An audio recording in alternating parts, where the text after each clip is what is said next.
Bonjour à tous et à tous, bienvenue sur la chaîne Phénoménal Catch. On est ici pour faire la review du show NXT qui s'est déroulé le 6 novembre dernier. Ça va être assez exceptionnel parce que là on ne parle pas d'un PLE, on parle d'un show hebdomadaire, mais c'était un show spécial qui s'est déroulé dans l'arène culte de la ECW. Et juste avant de commencer la review, je veux juste vous parler d'un petit truc. J'avais presque failli faire une vidéo unboxing de cet objet. Bon, malheureusement, je ne l'ai pas fait parce que voilà, j'ai pas trop eu le temps et c'est pas arrivé au bon moment. Enfin, pas arrivé au bon moment. Si, c'est arrivé au bon moment, mais l'idée n'est pas venue au bon moment. C'est tout simplement, j'ai recommandé sur le W Europe Shop ma toute première ceinture officielle. Et c'est pas un jouet, hein, c'est les vraies répliques. Et c'est du coup, comme vous pouvez le voir, celle du NXT Cruiserweight Championship, qui est selon moi une des plus belles ceintures. J'aime beaucoup le design de la Cruiserweight originale, enfin Cruiserweight, celle de 2016 violet, mais je trouve que celle de NXT, elle a un look, je sais pas, encore supérieur déjà avec le logo NXT, du cuir, parce que oui, ça se voit pas, on croirait que c'est noir, mais non, c'est bien violet, mais c'est un beau violet foncé. Et je dois avouer que je suis très content, je trouve que c'est un design qu'on n'en parle pas assez. C'est pas resté très longtemps comme ça, je crois, elle est restée 2 ans sous ce design avant que Carmelo Hayes était le dernier champion de la fusion avec le titre North American Champion. Mais oui, je suis très content du coup de cette petite merveille. S'il y aura d'autres ceintures, j'en ferai certainement des vidéos unboxing. Et j'aurais pu faire une vidéo unboxing, mais oui, comme dit, je ne l'ai pas fait. Plus c'était plutôt bien emballé, on avait eu la housse avec. Puis voilà, je sais pas encore comment, mais je pense que je vais peut-être la mettre dans le décor quelque part par là plutôt. Mais bon, ça on verra une autre fois. Du coup, comme je disais, on est là sinon pour la review de NXT du 6 novembre. Et du coup, comme dit, c'était un show spécial ECW, entre guillemets. Mais déjà, ça avait commencé avec le générique. En fait, c'était un mélange. Enfin, c'était le générique de la ECW, mais avec des images du NXT de maintenant et de la ECW d'époque. Chose dommage, on n'a pas eu Paul Heyman pendant ce show. Je trouve que ça aurait été un bon moyen de le ramener, mais bon, bref. Et on va commencer, enfin non, petit coup de gueule, c'est par rapport à l'arène. Je m'attendais quand même à quelque chose de mieux là. Ça fait un peu comme les autres shows de NXT. C'est un show hebdomadaire, oui, mais un show hebdomadaire spécial. Je trouvais ça très dommage qu'ils n'en ont pas profité pour faire l'ancienne arène de la ECW. C'est très dommage. Et au passage, j'ai mes notes ici. C'est pour ça que des fois vous me voyez regarder ici. Et du coup, on commence avec le premier match. C'était JD Parker contre Lola Vice dans un hardcore match avec Don Marie comme arbitre spécial. Pas servi à grand chose d'avoir Don Marie en arbitre spécial, mais bon, c'était quand même cool de l'avoir. Eh bien, je dois avouer que un peu déçu de ce match. Parce que ça a été vendu comme un hardcore match. Rien de très hardcore hein, dedans. Et c'est peut-être. Oui, c'est très dommage parce que si c'était un Extreme Rules match, ça aurait été vraiment très bon. Hein. Parce que le match n'était pas dégueulasse en soi, mais vendre ça comme un hardcore match alors que c'était plutôt un Extreme Rules match. Et surtout que le match était très très court. Alors je sais plus combien de temps il a duré, j'aurais dû le marquer. C'est assez dommage. Mais ça a bien mis, je trouve, les deux quatre choses en avant, deux futurs talents, j'espère, en tout cas, que ce soit pour le North American Champion ou le championnat féminin NXT des femmes. Voilà, c'était un bon match pour débuter. Victoire de Jordan. Oui, oui, c'est bien Jordan qui a gagné.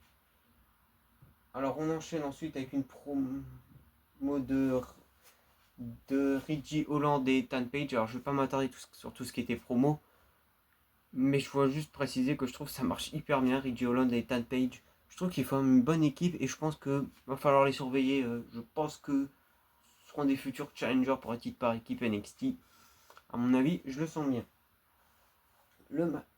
Alors, on a retrouvé ensuite un segment avec Rob Van Dam dans les vestiaires. C'était parfait. Le meilleur moment pour faire revenir Rob Van Dam, qui malheureusement s'est fait attaquer par Wesley. Oui, c'était Wesley qui l'a attaqué. Oui, c'était lui. Et du coup, on enchaîne avec le match suivant. Javon Evans contre Wesley. Donc avec Wesley qui a attaqué Rob Van Dam. Et bah c'était un super match. Il a duré juste le temps qu'il fallait. Les deux catcheurs ont été, je trouve, bien mis en avant. Enfin, on sentait surtout que c'était Wesley qu'il fallait mettre en avant. Et à la fin du match, il y a Rob Van Dam qui est venu distraire Wesley. Et donc, du coup, qui a malheureusement perdu. Est-ce que ça va amener potentiellement un futur match entre Wesley et Rob Van Dam? Parce qu'en plus, ils ont eu le courage de faire en sorte qu'un jeune attaque une légende. Ce qui est quand même très rare, hein, pour le souligner. Et je pense pas, parce qu'à la fin du match, Rob Van Dam a juste pris Wesley, il a sorti discrètement du ring. Mais oui, c'est assez dommage. J'espère que ça pourra amener à un match. Surtout qu'on a eu NXT Deadline qui a été annoncé il y a pas très longtemps. Donc du coup, oui, j'aimerais bien que ça amène un futur match entre les deux. Mais bon, j'en doute. Ce qui serait dommage parce que ça pourrait bien mettre en avant Wesley. Et le match suivant, c'était le match que j'attendais le plus. Et je pensais que ça allait finir en main event. C'était Ethan Page et Ridge Holland contre Trick Williams et Blue Barret Dudley. Blue Barret Dudley a beaucoup morflé, je trouve, dans ce match. Il a bien catché aussi, hein, mais je trouve qu'il a vraiment été là plus pour mettre en avant Ethan Page et Ridge Holland. Et c'est surtout Trick Williams qui a beaucoup bossé dans le match et que je trouve a été pas mal mis en avant. Clairement, je pense aussi qu'on se dirige vers une rivalité Ridge Holland Trick Williams pour le titre NXT. C'est sûr et certain que voilà, c'est le prochain challenger. Et comme dit aussi l'Alliance, Ethan Page et Ridge Holland, je pense que ça peut marcher. Je vois bien justement encore Ethan Page encore un peu traîner avec Ridge Holland pendant la rivalité avec Trick Williams. Et après, je vois plutôt se lancer, pourquoi pas, vers les titres par équipe. Parce que je pense que Ethan Page, malgré qu'il a perdu le titre, il va encore rester un petit moment à NXT. Voilà, ça fait quelques mois qu'il est là, il a très vite remporté le titre. Je pense même qu'il pourra le remporter un peu plus tard à nouveau. Mais oui, bon match. Victoire de Ridge Holland et Ethan Page. Ridge Holland qui fait le tomber sur Trick Williams, surtout un roll-up. Du coup, grosse victoire donc du coup de Ethan Page et Ridge Holland. Et à la fin du match, on a Devon Dudley qui est venu apporter un coup de main à Blue Barret et à Trick Williams. Ils ont sorti une table. Il y a eu un double chokeslam sur Ethan Page à travers la table. Le public était content. Tout le monde était content. Vive la ECW. Enfin, même si la ECW fait des trucs beaucoup plus violents par la suite. Ensuite, on a eu un match pour le North America Champion. Tonio D'Angelo défendait son titre face à des jolis Nunzizo. Alors, c'est un catcheur assez connu de la ECW. Personnellement, je n'avais jamais entendu. Enfin, si, j'avais déjà entendu un peu parler de lui, mais je n'avais jamais vu de match. Alors, ça a été un squat match. Tony D'Angelo a tout dominé. Il l'a battu en 5 minutes. Et on sentait voilà, que c'était juste pour mettre en avant la nouvelle génération. Une poignée de main à la fin du match. Et puis voilà, tout est bien. Ça a bien mis Tony D'Angelo. J'aime pas la gimmick qu'il a comme ça d'italien, mafieux, ça. J'aime pas cette gimmick. Ce qui est dommage parce que Tony D'Angelo est vraiment excellent.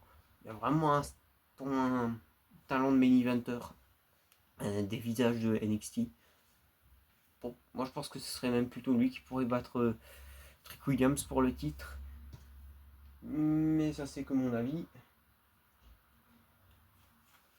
Et donc du coup on arrive déjà au main event de la soirée. Comme dit, j'ai zappé tout ce qui était... parce qu'à un moment on a eu aussi une apparition de Rhino. Mais tout ça j'ai zappé, enfin c'était... Je l'ai pas pris en note, c'est pour ça. Et donc du coup on avait le main event, c'était l'ancienne championne TNA Jordan Grace, Stephanie Barker, Goulia, Killian Jordan et Zarya qui ont battu les Fallon Henley, Jessie James, Jamie Nix, Corda Jill et Roxanne Perez. Je vais me dire le résultat. Bon bref, on s'en fout. Je pensais pas que ça allait finir en main event et bah clairement c'était un super match. pas non plus fan quand il y a trop de catcheurs comme ça qui se tapent dessus s'il n'y a pas de stipulation. Et bah, figurez-vous, c'était un des meilleurs matchs de la soirée, qui a duré une bonne grosse dizaine de minutes, qui était ni trop court ni trop long. Une belle mise en avant de Zarya, qui est clairement, je pense, le projet chez NXT. Je pense que clairement, tout va beaucoup se centrer sur elle, malgré que Roxanne Perez est une championne et que c'est une super championne, je le précise.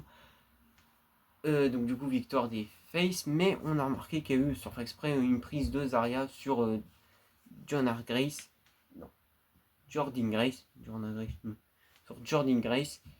Et je pense que ça pourrait potentiellement lancer une petite rivalité entre les deux. Je pense, parce qu'elle a pas trop l'air de lui en vouloir à la fin du match, mais clairement, j'espère que ça pourrait lancer un super match entre les deux. Pourquoi pas NXT Deadline d'ailleurs, ça pourrait être super. Et oui, donc du coup, je précise aussi que il y a selon moi une catcheuse que je trouve très sous-estimée du côté de chez NXT, c'est Stephanie Vacquez. Donnez-lui un titre solo. Que ce soit le North American Champion ou le NXT Women's Champion. Donnez-lui un titre solo parce que pour moi, elle a un charisme de fou. Elle fait un super taf dans le ring. Non, franchement, pour moi, c'est la meilleure actuellement catcheuse qu'il y a du côté de NXT. Et je trouve qu'elle n'est pas assez mise en avant.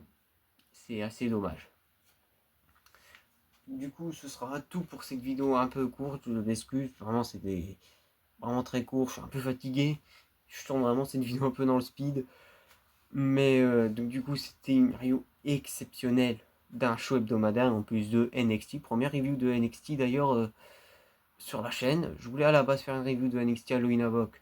Or non seulement j'ai pas eu le temps, mais en plus Halloween Havoc était pas très bon. Enfin, je sais que c'est un show qui a reçu de bon accueil. Moi personnellement, je me suis un peu fait chier devant. Désolé de le dire, mais bon. Sur ce sera tout pour le coup pour cette vidéo et on se retrouvera certainement pour les pronostics des Survivor Series Wargames. Allez.